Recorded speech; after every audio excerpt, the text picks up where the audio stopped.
Hi everybody, Gisele Grenier here from artplace.ca. In the next video that I'm going to be doing, showing you crackling techniques using different products. This particular one is referring to DecoArt Perfect Crackle. It's this the two-step process. Okay, the previous video, the previous episode I did with the one-step crackle, we saw that technique. So now we're going to use this particular product.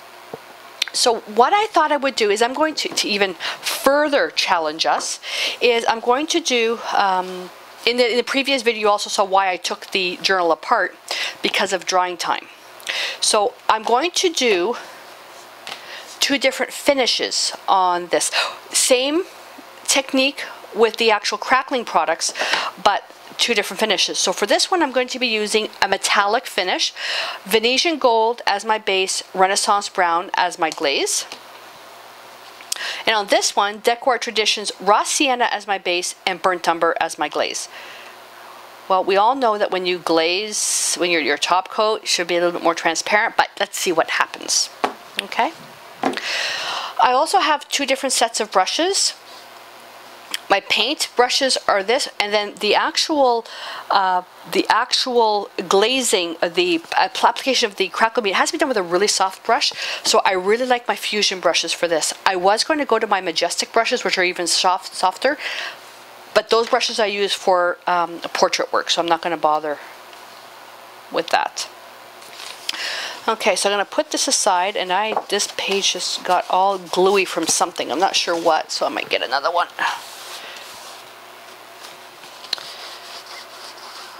I spilled something on this. Son of a gun. Okay. Anyway, so I'm going to put this one aside. And we'll do this one first.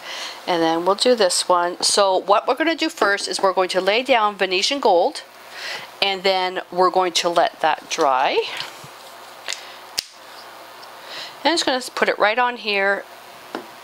And I'm just going to use my soft grip brush, and I'm going to dip it in water but then blot out as much of the excess water as possible. With metallic paints I don't like having a lot of water in there. First of all, not only does it make the page curl, but I don't want to weaken the metallic paint. And for this, the way I'm doing this, I don't need a perfectly smooth finish like this. I actually prefer a little bit of spirit and energy in my pages. So I'm just going to put this down, and this is it's really shiny. So you know what, you are gonna see a glare on camera, and I apologize, but there's nothing I can do about that.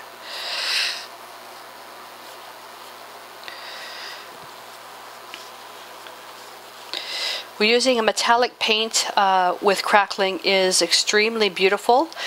Now I am showing this as a background technique, but you can carry this forward to actually painting let's say a vase or vase, depending on how you want to pronounce it, a plaque or something, or redoing something that you found at an antique store or something, or a flea market.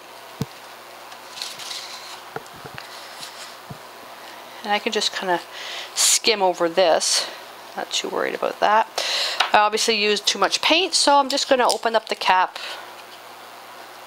And I go through this paint so fast that I'm not going to worry about contamination. And that's probably one thing, I did explain it in my previous video, that the paints that I use for my professional design work are in a separate rack than the paints that I use for art journaling. For the art journaling, I'm not so concerned with color mixing. Well, I do, but if my paint gets a little bit contaminated with another color because I put it back, I'm not worried about it. But the paints that I use for my commercial design work, those are, like, if the paints that are left over, I either spread them out into a journal or they go in the garbage if I can't reuse them. So I've got a nice blend of color here. So I do want to soften that out a bit. So I'm just going to grab a nice mop brush, soft grip mop brush, and I'm just going to circle, circle, circle fairly quickly, just to remove any ridges of paint.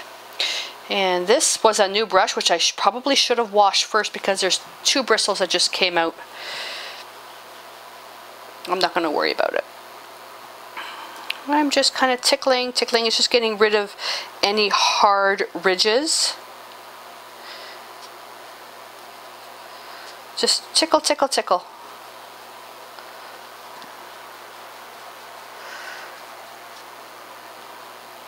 See that? You should almost have, it should be like here the paint is quite thick, so I'm pressing a little bit hard, and I shouldn't be. Okay, this is a bit too much paint that came off. I was pressing a little bit too hard, but I'm not going to worry about it. Okay, you just want to basically get rid of the heavy, like the actual paint ridges where it's physically a lot of paint. Okay, that's going to go in my brush bucket. This one's going to go aside to dry. And I'm going to grab another sheet. So that was that one. And then we're going to repeat the same thing now using the Traditions Raw Sienna. Not a paint that I use a lot because I end up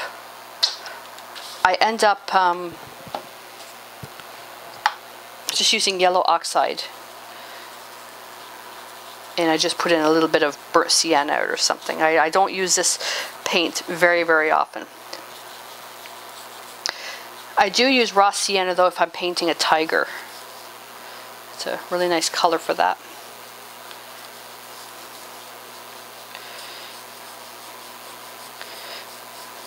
Okay, I dampened my brush when I first started. And you can see I'm just using X strokes to get a nice, it looks like leather. Work it around. Then I'm going to let this kind of tack up a bit, and I'll move down here, and this will allow me to go over the areas to soften out the edge. Like I would never leave this too long. Like I'll come here and I'll kind of grab from this side and I'll come over here. But if you do this, you know, going over a previous layer too soon and it's tacked up, you may remove the actual layer of paint. And I've got the fan going in the background because it's so darn hot in here right now.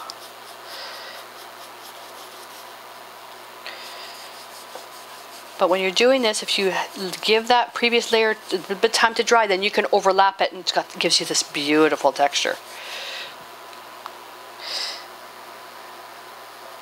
And this was also a great way when you're working with a thin layer. You can put 2 layers of paint on with virtually no effort because the layers dry so fast. I'm using a really good Taklon brush. This is a soft grip brush, gold Taklon. Beautiful chisel edge on it, so I could get like a really nice detail line if I had to, but it's got good spring to it, so it's fantastic for doing blending the way I'm doing it. So now I can come back here. This is perfectly dry now. Come back here a little bit more. Okay, fill this in. I have a little bit too much paint there, but I'm going to just kind of fill in the edges. Keep the detail in the middle. But I don't want to lose too much detail by putting on too thick of a layer. I avoid doing that. It's better to put on many layers of paint, thin layers of paint, than one heavy layer because it won't dry properly unless you're going for that effect.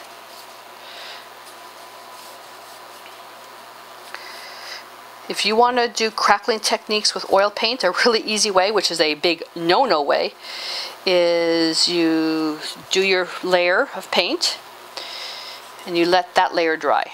Okay, then your layer that you want to have all crackled is you put on, you paint your layer, and then when you're ready to when you want it to crackle, you can't let it dry, put on a very thin layer of paint with a lot of drying medium.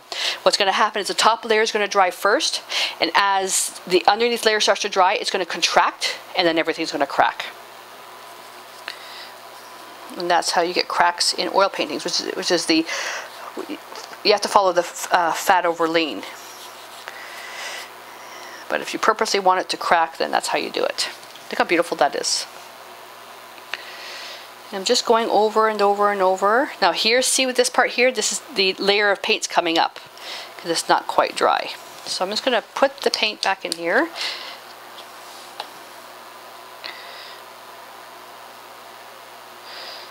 There we go. I go through this paint so fast that I'm not worried about the paint that I'm putting in may have dried a little bit. And I'll just soften this out. There we go.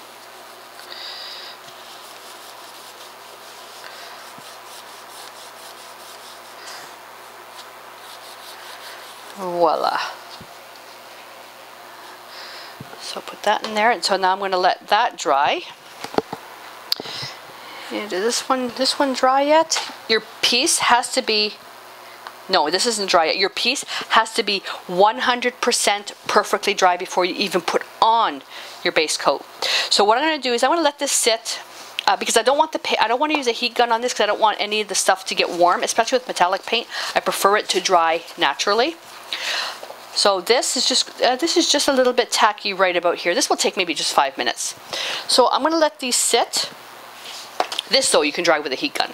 So just let these sit for 5 minutes. I'm going to go grab myself a cup of tea, and then I'm going to come right back. This is all dry now, so I'm going to work with this. So always read the directions on the bottle. Now if you want tiny cracks, you apply light coats of both step 1 and 2. If you want heavy cracks, you apply 2 to 3 heavy coats of step 1, let it dry, then you apply a layer of this. But what I'm going to do, I'm going to try to do it differently. I'm going to do a heavy and light coat on this. And basically you apply it, use a very soft brush to put this on. And I'm going to cover as much as I can. So I want to see the different effects that I get.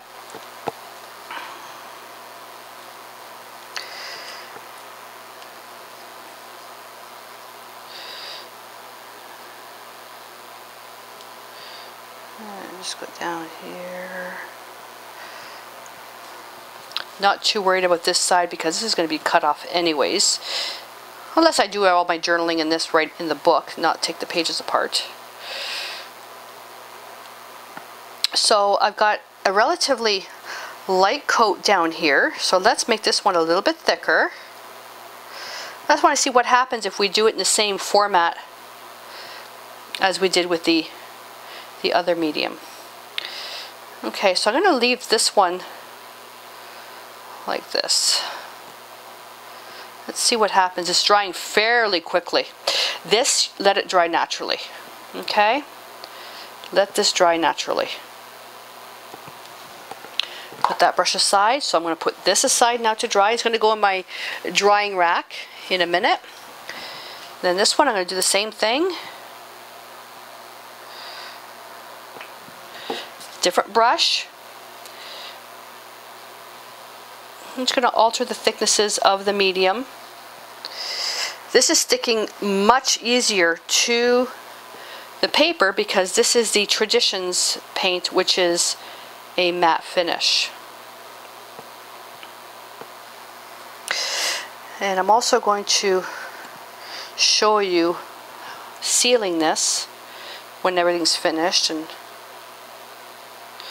so I just want to make sure I get everything covered.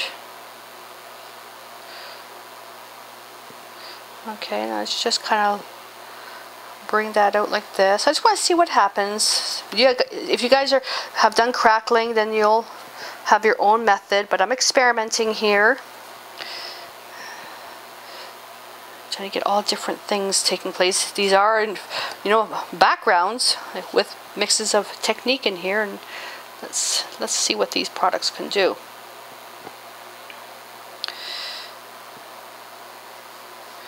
Want to break up that shape a little bit. Okay, in the water. All right, so let's let that dry. You'll know when this is dry, when this is completely clear. Once that's done, we're going to come back with clean brushes, and then we're going to put a nice even coat of step 2, and then we'll see the cracks taking place, and then we're going to antique with the other colors, and I'll show you how to do that. So I'll be back in a bit. How long? I have no idea, but when this is all clear, then I'll see you then. So everything's dry now, and what I'm going to do now is I kind of changed up what I was going to put on for the antiquing. So I'll see if I can get a nice glare here. You can see It's very, very shiny because there's kind of like a wash of everything everywhere, but you can see where it's the cracking right there. There you go. Okay, now you can leave it the way it is, or you can basically add paint to it to get inside the cracks, and that's what I'm going to do. What I changed, I was going to use the metallic paint with the metallic base, but I'm going to use the metallic paint on the Traditions base and the Traditions paint on the metallic base. You see the cracks in this one here. There's some cracks right here. And I forgot to get another product. I brought out some glazing medium. Now you can use glazing medium traditionally in between paint layers to allow more light to shine through, which makes your piece very luminescent.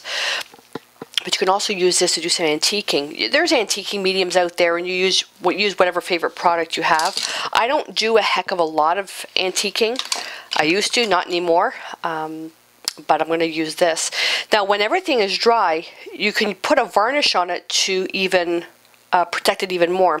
The varnish will be dependent, the finish of the varnish will be dependent on the look that you want. So if you want something very, very shiny, what you want to do is you want to go with the gloss varnish. If you don't want any shine, go to a matte, then you've got the satin, which is in between. And gloss, though, is the clearest.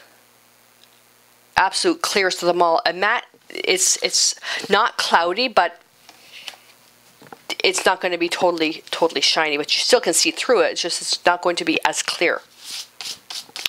So what I'm going to do is on this one here, I'll use the matte, and then this one here, I'll use the gloss, so you can see. Or vice versa, it doesn't matter, but either way I'll show you the finishes. And I'm just going to really shake this up. And I'm only going to add the glazing medium to the actual Traditions burnt umber, because the paint that I chose, the metallic paint, is already a glaze, so I don't need to worry about that.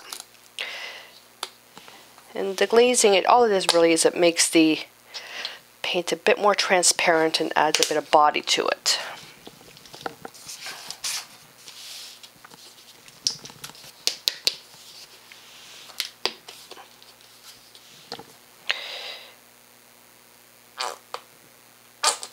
Okay, you want to add no more than 50% of the glazing medium to the paint, and you can put it on with, you know, any large brush.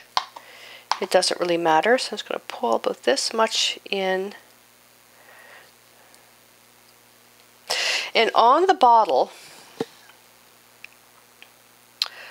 sorry, I lied, 50% of water. I knew something was wrong there. I knew something was wrong there. It's the water. I said that and I went, wait a minute, that's not right. It tells you on there the different things that you can do with it. So all I did was just dampen my brush, because I don't want to let at any time any pure dry acrylic paint, any pure acrylic paint into a dry brush, because it'll dry on contact. But bristle brushes are different. Okay, this is probably all I'm going to need for this piece here. And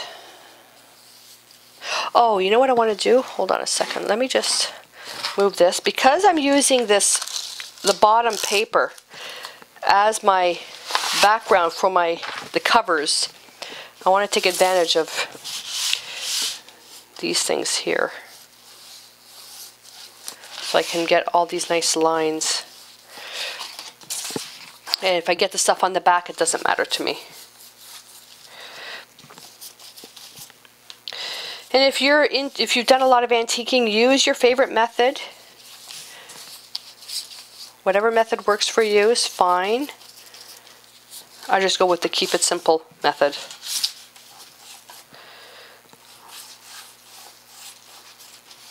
We got some nice lines in there. Now I'll put this, whoopsie, I'll put this back. And a paper towel. Now you can use gloves if you want, but you can see the cracks now. And I'm just going to wipe. And it creates the most beautiful look.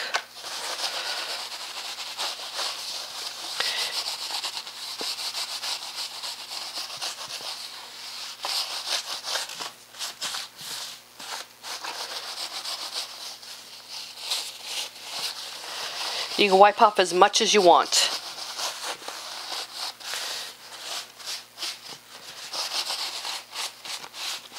I want to leave the edges a little bit rough. There we go. Look at that. Isn't that gorgeous? Oh my goodness. That's beautiful. And then once it's dry, then you put the finish on, the varnish. So I'm going to put this down. Now I have a piece of wax paper on the side, and I'll just put this on top of that.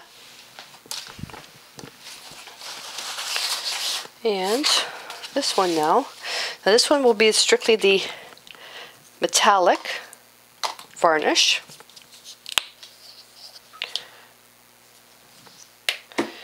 And I'll just use I got all my nice clean brushes in that paint. Now I'm going to put this on everywhere.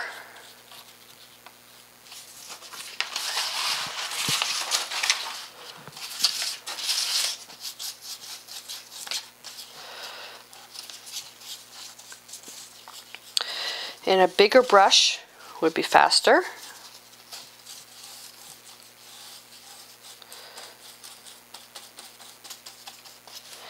And you don't need to do it the way I'm doing it. This is just so I can take advantage of the cubes on the end here.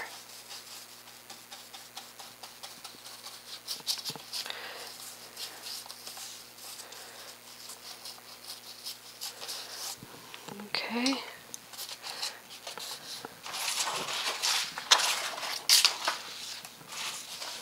Again, doesn't matter to me what gets transferred onto the back side. These are just backgrounds.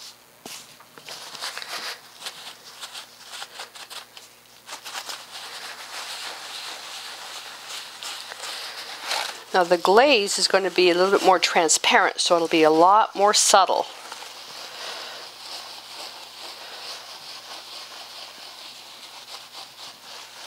And I'm not flipping because I want to make sure that I've pushed as much paint as possible into the cracks. And now just thinking about it, yeah, I could actually have done this on the paper to even further push some of this paint onto my paper background, but that's okay.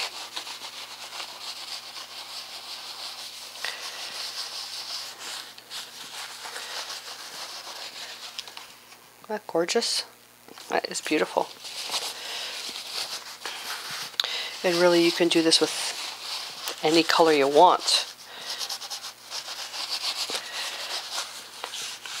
You want to keep the pressure light enough that you're not pushing the paper towel into the cracks, but you want to push heavy enough that you're also pushing it in and removing at the same time. Here we go. Almost dry already. This one here, this is, oh, I love this. Now, which is the shiniest of the two? Okay, that's the matte one, so that's the shiniest one. So I'm going to take the shiniest one and I'm going to use the matte varnish. So let me just heat set it for a sec. Actually, it's not heat setting, I'm just going to speed up the drying time.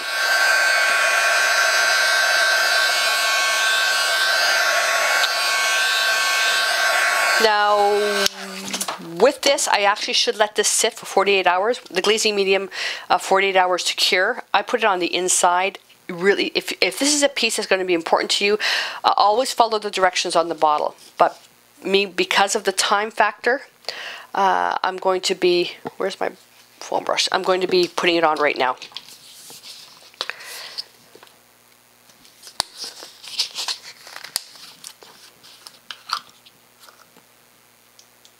Really should get into the habit of throwing these little caps away.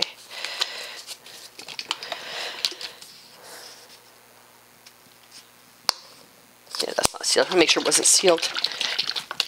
Varnish as well, you always do a good shake, but keep in mind that some varnishes you'll also get bubbles. So just, you can let it sit for a bit.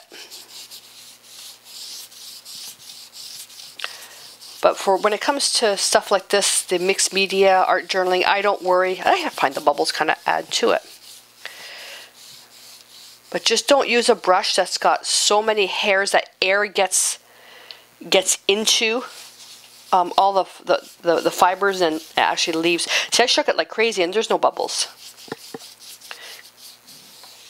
And there's some people that say you should never use a foam brush for varnishing, and some say you should. I say use whatever works for you.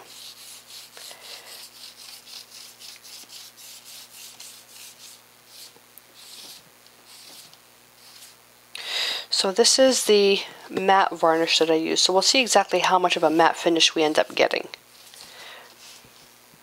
There we go. So I'm going to put that aside to dry. Then I'll get this one. I'll put the bottle next to that. And then I'm just going to quickly just dry this. It's actually dry. I just want to just give it that little extra drying power. That's good. You know what? Why don't I do a half and half? Gloss and satin. Do I have the cap in there? No, I don't think the cap's in that one. I have a really, really nasty habit of the sealers. I think that one's in there. I don't, yeah, the cap's in that one.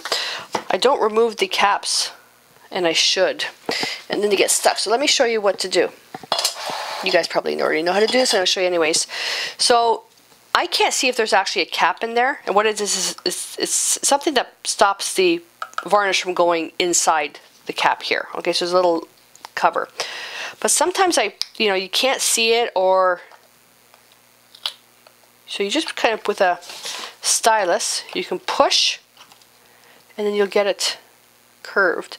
And sometimes what I'll do is I'll use the product and I'll put it back, especially when I'm traveling, but it's easy. It's a little bit cleaner doing it this way. Just make sure that you've dried. I don't know if there is a cap on this one.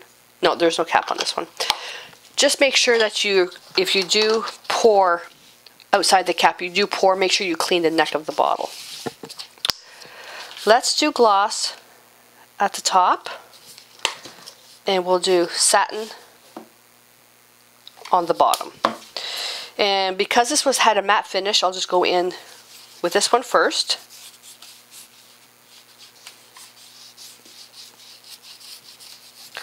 I also am one that doesn't do a heck of a lot of varnishing either, because acrylics sort of have a built-in sealer, and I love the finish of the Traditions, where it's like a matte finish. I don't usually put a lot of sealer on there. My portraits, though, if I do like a oil portrait or an acrylic portrait, I do put a sealer on there. But for my own stuff like this, I don't usually. Okay, then I'll come up here and do this one. And I'll overlap slightly. Let's just see what happens. But not down here. I actually did an experiment with this varnish to see if I could simulate cracking by putting it into a little tray, then putting it into the freezer, and it did crack. Long-term effect, so I don't know what would happen. So, okay, I'm just going to blot some of this up.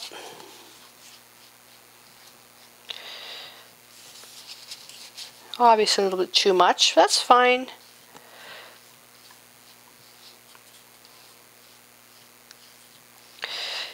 And varnish it using your favorite technique. You know, some people do crisscrosses, some people do just up and down. I like doing all different directions because it gets the paint in from this way, or the medium varnish, whatever. And a light, at the very end, just a very light stroke. Okay, so we have the satin on the bottom and the gloss on the top. So what we'll do is we'll let this sit now, and when we come back, we'll take a look at the finish, and the project will be done. So it's been about 40 minutes, and now it's all dry, so you can see the difference. Now this is the metallic paint, which is already shiny, and then but I put the matte varnish on here. Absolutely beautiful, just a bit of a sheen, and that's the metallic paint shining through. Beautiful look. Now this one here, gloss is at the top, and then the satin on the varnish. Satin on the bottom. So you can see, it's hard to tell. Like, I can see it visually here that this is slightly softer in a finish than this is here. Okay, so let's see if I can. I don't want it to be the glare of the light showing you the shine. But you can see the... So you can see here. There you go. There's a bit of the finish there, but the gloss is very, very, very, very shiny. This one is my favorite though. It's just a little bit of the metallic showing through. But what I'm looking at here, without the glare, is exactly what you see here. And on this one here, if I tilt this, okay, what I see here, if I look on the monitor, is that, without the glare. Okay, it just depends on how you hold it. So there we go. So these two are now finished. That by far is my favorite. I really love this one. And I'm looking at it and I can already tell, I have an idea what I can do with this to make it some type of historical journal page, going back to, you know, the start of time type of thing. I love this. Or it could be a travel one, you know, like a vintage map or something. Beautiful. This one, not sure yet. So we'll have to see what happens. Anyway, so that's it for today. So I hope that you enjoyed this technique demonstration on using the two-step DecoArt two-step crackle products and the differences with the finishes on the varnishes and how to do some basic antiquing. All right, so until next time, stay inspired.